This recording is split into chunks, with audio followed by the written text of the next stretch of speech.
তারাস তাল বনে গিয়েছিলাম ভিডিও ধারণ করতে। এখন আমরা যাচ্ছি ঐতিহাসিক জয়সাগর দিঘিটি দেখার জন্য। আমাদের চণ্ডীগড় গ্রামের মধ্য দিয়ে সুন্দর রাস্তাটি হয়ে গেছে হয়েছে তারাস পর্যন্ত বয়ে গেছে। এই রাস্তা ধরেই বারুহাস হয়ে ওদিকে সিংড়া, নাটোর, রাজবাড়ি পর্যন্ত, রাজশাহী পর্যন্ত যাওয়া যায়, পশ্চিমবঙ্গে যাওয়া যাবে। আমরা এখন নিমগাছি ঐতিহাসিক সেই দিঘিটি দেখার জন্য যাচ্ছি। আমাদের সাথে আমার প্রাণপ্রিয় পুত্র প্রাণজিৎ রয়েছে, আমার ছোট ভাই, প্রিয় ছোট ভাই চঞ্চল কুমার সরকারও রয়েছে আমার সাথে।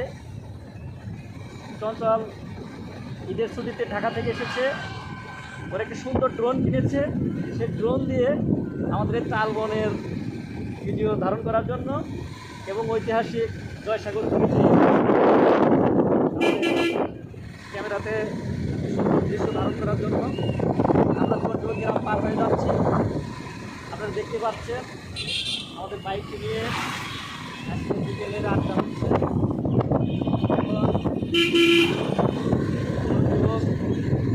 বটতলা পার হলাম, আর অল্প কিছুক্ষণের মধ্যে আমরা চলে যাবো আমাদের সেই কাঙ্ক্ষিত, আমাদের স্বপ্নের সেই ঐতিহাসিক দিঘি জয়সাগরে আমরা চলে যাব। প্রিয় বন্ধুরা, আপনারা একটু সময় অপেক্ষা করুন। ধন্যবাদ সবাইকে। প্রিয় বন্ধুরা, প্রিয় ভিউয়ার্স সকলকে আন্তরিকভাবে ধন্যবাদ ও ভালোবাসা রইল। আমি বলছি যে কিছুক্ষণের মধ্যে আমরা কাঙ্ক্ষিত জয়সাগরে যাব এবং যাচ্ছি। জয়সাগর আমার বাড়ি অনেক একটা সাগরের মতোই, এই পার থেকে ওই পার পর্যন্ত দেখা যায় না। হয়তো আমাদের গ্রামের ভাষায় আমাদের জেলাতে বলে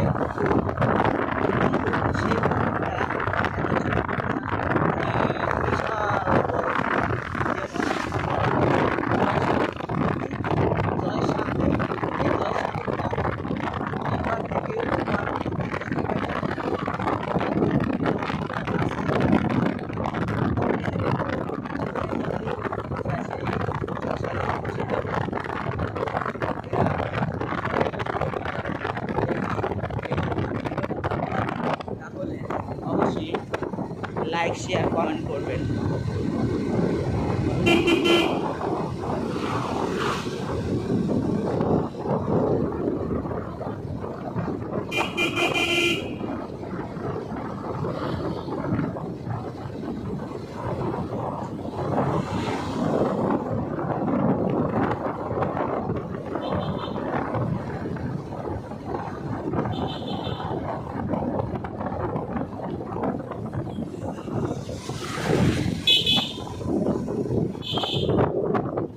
আমরা অবস্থান করছি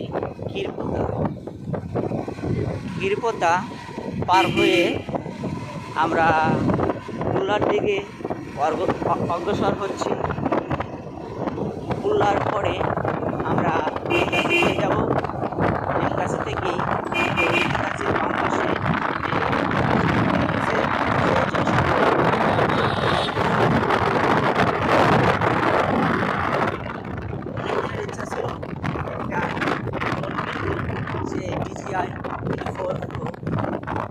বম্বু প্লাস আমার সেই স্বপ্নের বাস পাখিটা আজকে সেই জয়সাগরে ফ্লাই করবো। ফ্লাই করে দেখবো যে জয়সাগরটা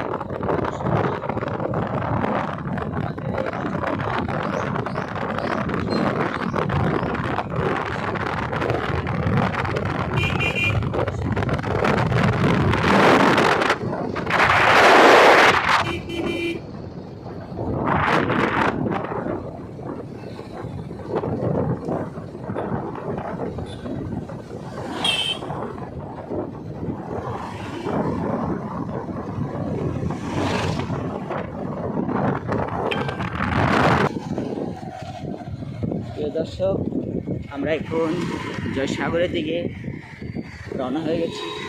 আমরা বাইকে করে আমগাছি থেকে পশ্চিম দিকে যে রাস্তাটি গেছে পাকা রাস্তা, সেই রাস্তা ধরে আমরা জয়সাগরের দিকে যাচ্ছি। হয়তো কিছুক্ষণের মধ্যেই আমরা জয়সাগরটা পেয়ে যাব। পশ্চিমে সূর্য লাল হয়ে গেছে, হয়তো গোধূলির লগ্ন ভুলে গেছে, এত কিছুক্ষণের পরেই হয়তো সন্ধ্যা নেমে আসবে। আশা করছি আমরা সন্ধ্যার আগেই জয়সাগরটা পরিদর্শন করতে পারবো এবং প্রিয় দর্শক আপনাদেরকেও দেখাতে পারবো।